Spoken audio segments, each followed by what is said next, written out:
We hear the word well-being mentioned almost daily in the media. So what is well-being?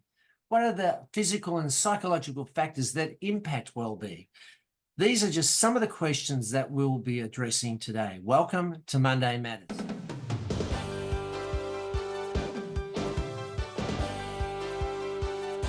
Dr. Ferghal Armstrong, addiction medical specialist at Turning Point Box Hill, is our guest today. Welcome back, Ferghal. Hi, Ian. It's great to be back. Thank you. Ferghal, let's get into it. Tell us, what is well-being? Well, nobody can agree on a definition. The only thing that people do agree is that well-being is, and I quote, multi-dimensional.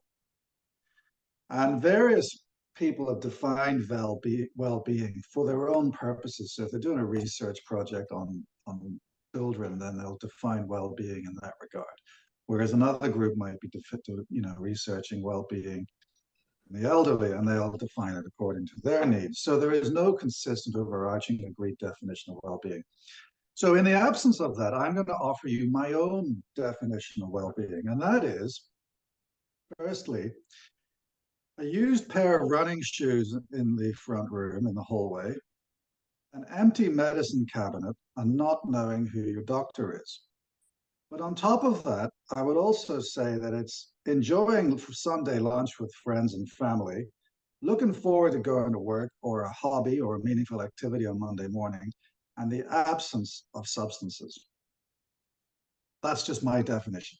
In terms of the physical behaviors that impact well-being, can you tell us about those, some really helpful things? Yeah. So we know that there are physical behaviors that are associated with high well-being, and we know that there are physical behaviors that are associated with low well-being. If we look at the high well-being stuff, one of the most interesting things I've come across is this idea of commuting physical activity. So physical activity, high amounts of physical activity is associated with well-being, but in particular, that relationship holds very strongly if you engage in physical activity on your commute to and from work. So if you have more than 30 minutes of either walking or cycling or running to work per day, that is associated with very high well-being. The opposite of that is occupational physical activity. Work that is required for your occupation, otherwise we would consider that as manual labor, that's not associated with increased well-being. So the physical activity's got to be seen as a voluntary, fun part of the day over which you have agency, over which you have a choice, and that is associated with well-being. We also know that never having smoked is associated with very good well-being, and we also know that eating a wide variety of vegetables is associated with well-being. Now, studies have actually demonstrated a linear relationship between the number of servings of vegetables you eat and an increase in well-being up to 7 portions a day. So they worked it out, 1, 2, 3, 4, 5, 6, 7 portions a day.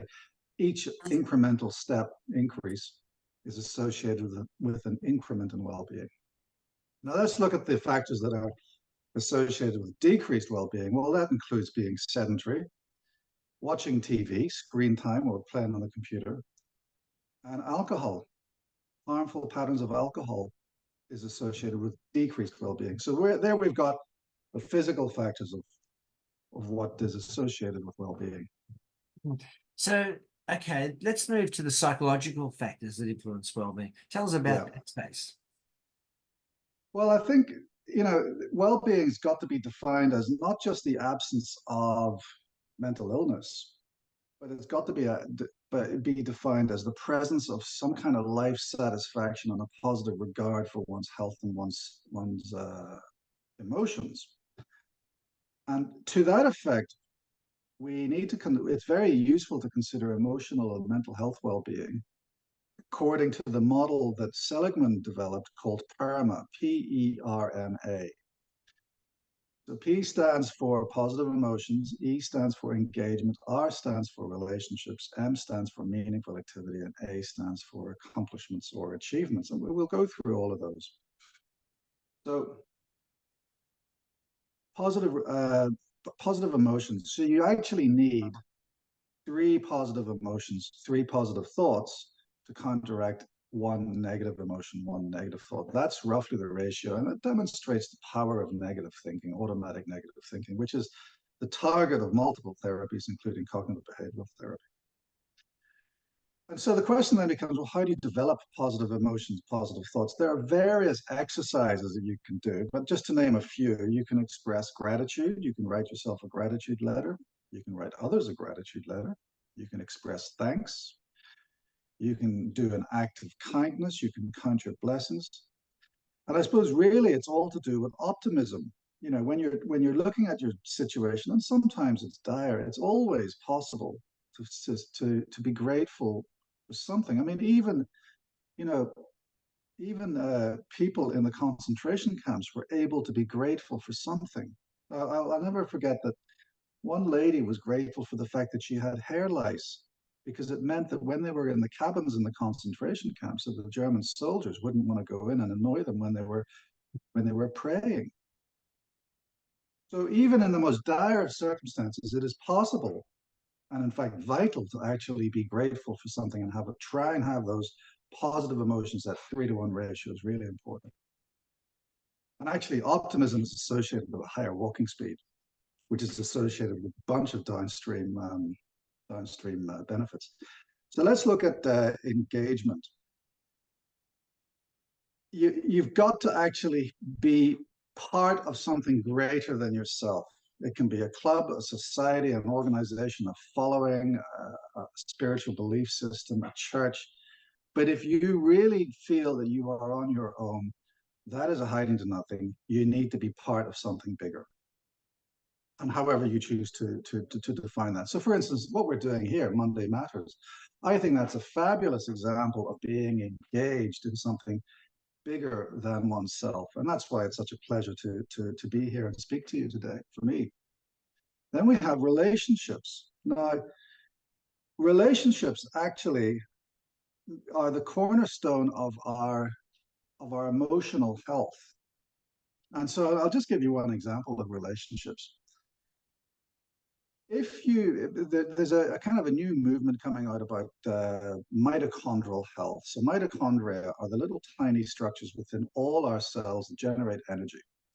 And they've worked out that mitochondrial dysfunction underlies practically, a bunch of chronic diseases and ailments.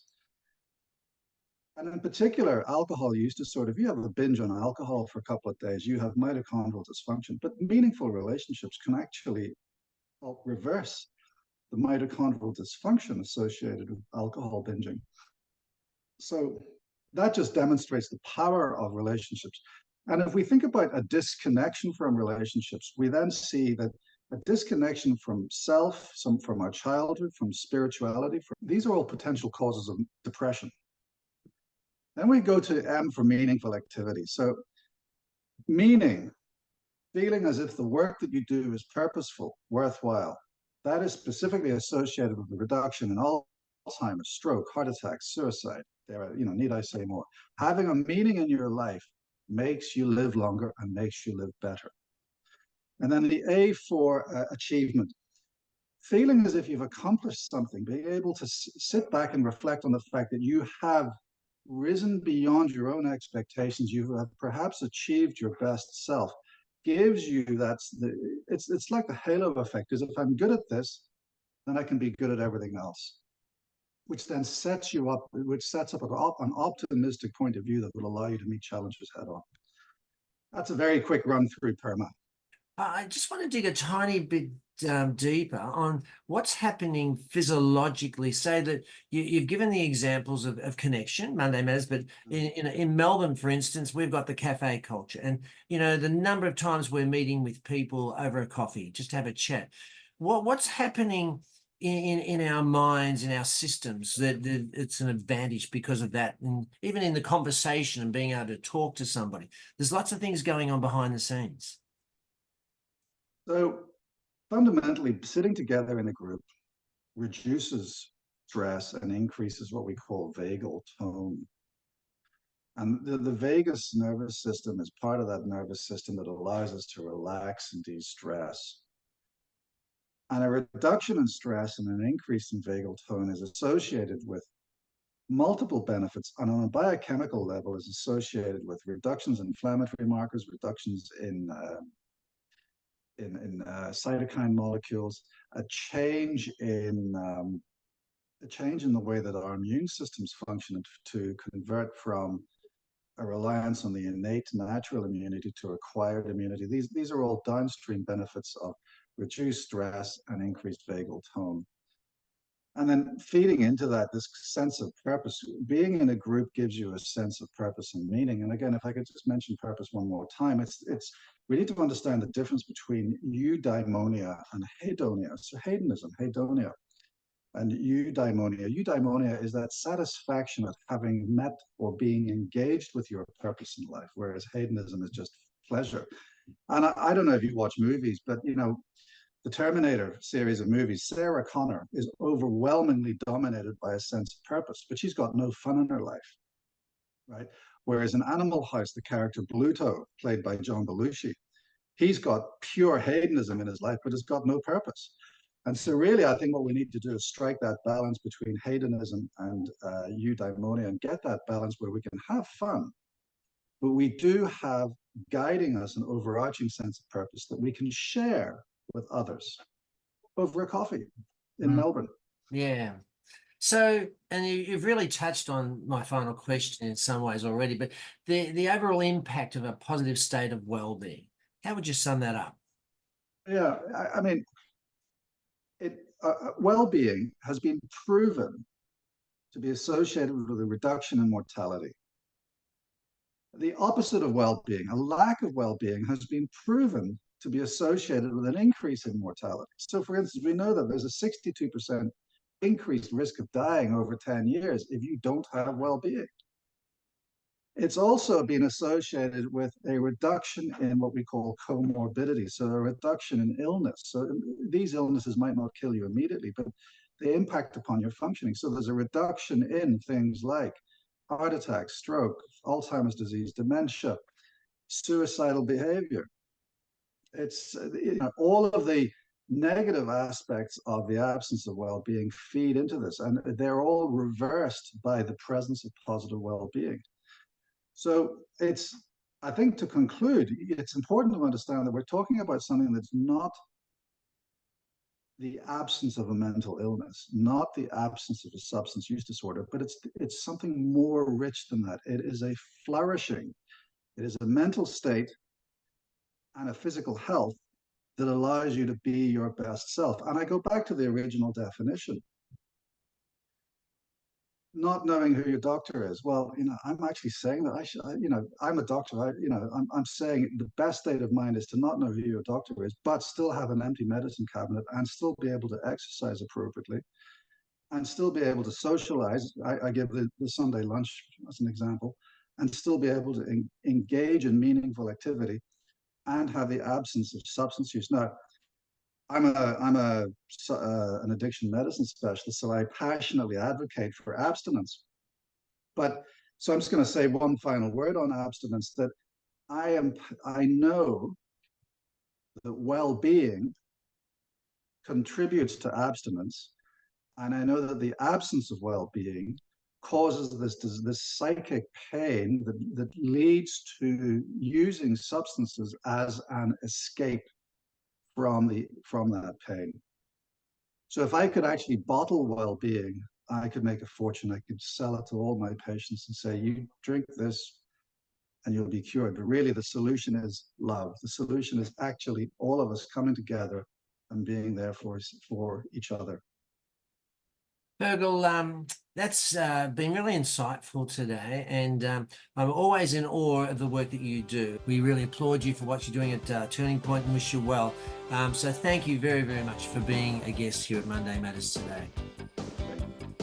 If this has raised any concern for you, you can call Lifeline on 131114. Our guest next week, and as you know, we do meet weekly, is Jess Ball, who is an ultra marathon runner who has been in recovery from drug addiction for almost 4 years. He has a remarkable story to share with us. Look forward to seeing you next week.